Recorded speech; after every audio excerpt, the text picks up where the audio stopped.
ولا يهتدي إلى الطاغين المعصومين ولعنة الله على أعدائهم أجمعين من يوم هذا إلى يوم الدين. أما بعد فقد قال سبحانه وتعالى في القرآن الكريم وخاتم الصادقين بسم الله الرحمن الرحيم إنا لله وإنا إليه راجعون. أربع بیضا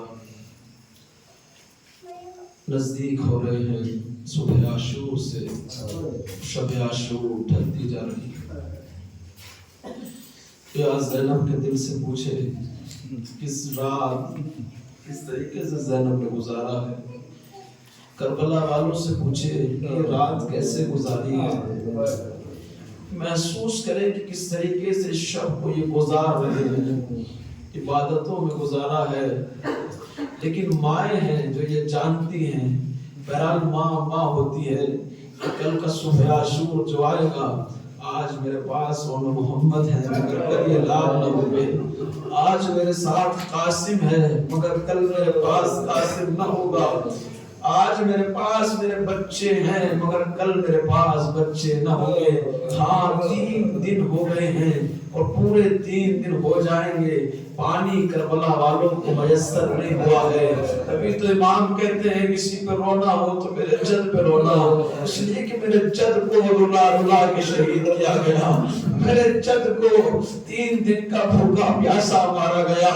کربلا میں سب سے ننھا شہزادہ جانتے ہیں کتنا پیاسا تھا، کتنا پیاسا تھا. پیاس کتنی تھی، پیاس کے مرحلے ہوتے ہیں. مولا حسین نے کربلا میں چھوڑا کہا تھا جب عسکر کو لے کر آئے تھے کہ کیا تمہیں نہیں معلوم، دیکھ نہیں رہے ہو میرا لال کیسے تلذی کر رہا ہے. تلذی جانتے ہیں کسے کہتے ہیں؟ علماء نے بیان کیا. آپ تو بہرحال مجھ سے بہتر جانتے کہ جب مچھلی کو پانی سے نکالتے ہیں نا، کیوں؟ تو مچھلی کو پانی سے لگاؤ ہوتا ہے. جب مچھلی کو پانی سے نکالتے ہیں تو پانی کے بنا کیونکہ مچھلی رہ نہیں سکتی تو مچھلی اچھلتی ہے. کیوں؟ کیونکہ وہ پانی کے بنا نہیں رہ سکتی. ایک مرحلہ یہ ہوتا ہے کہ وہ پانی کے بغیر ہے. دوسرا مرحلہ جب اس کے اندر اچھلنے کی بھی طاقت ختم ہو جائے تو مچھلیاں کروٹیں لیتی ہے.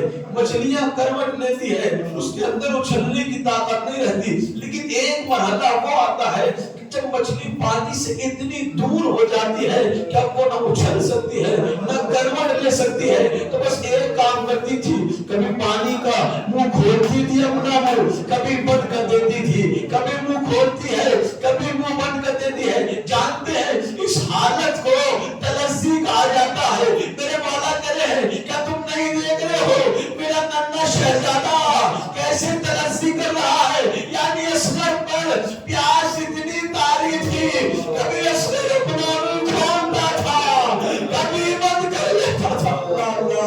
مولا آپ کو کوئی غم نہ دے سوائے غم مظلوم کربلا کے. میں شہادت پڑھ چکا مگر اس بچے کی ایک شہادت نہیں ہوئی. اس بچے کو 2 بار شہید کیا گیا. دوسری بار کب شہید ہوا جانیں گے؟ مولا مجھے طاقت دے میں دوسری شہادت پڑھ سکوں.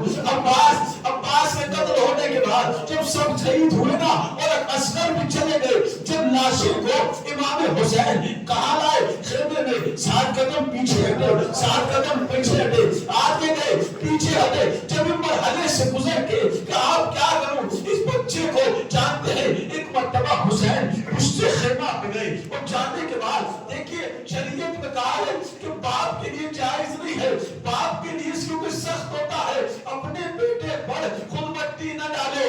مجھے نہیں معلوم حسین نے خود تلوار سے زمین کربلا میں قبر کھودی، اصغر کو دفنایا، خود مٹی ڈالی.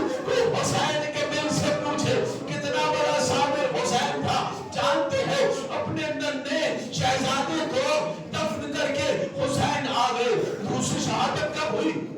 جب 10 محرم گزر گئی اور 11 محرم کا دن آیا نا تو جب سروں کو گنا گیا تو ایک سر کم نکلا. تو میرے ساتھ نے کہا مجھے پورے سر چاہیے. اے شیو کیا مجھے پورے سر چاہیے؟ ایک مرتبہ گھوڑوں کو دوڑانا شروع کیا کہ آخر ایک سر گیا تو گیا کہاں ہے. تو کسی نے کہا میں نے شب عاشور صبح عاشور میں نے دیکھا تھا حسین پشت خیمہ پر کچھ دفنا رہے تھے. ارے ضرور حسین نے وہ لاشا کہیں دفنایا ہے، اتنا سننا تھا. جانتے ہیں ارے ظالموں نے گھڑ سواروں نے لمبے لمبے نیزوں کو دیا اور ایک مرتبہ گھوڑے کو دوڑایا اور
ذالکہ رباب تیرے بچے کی خیر جانتے ہیں.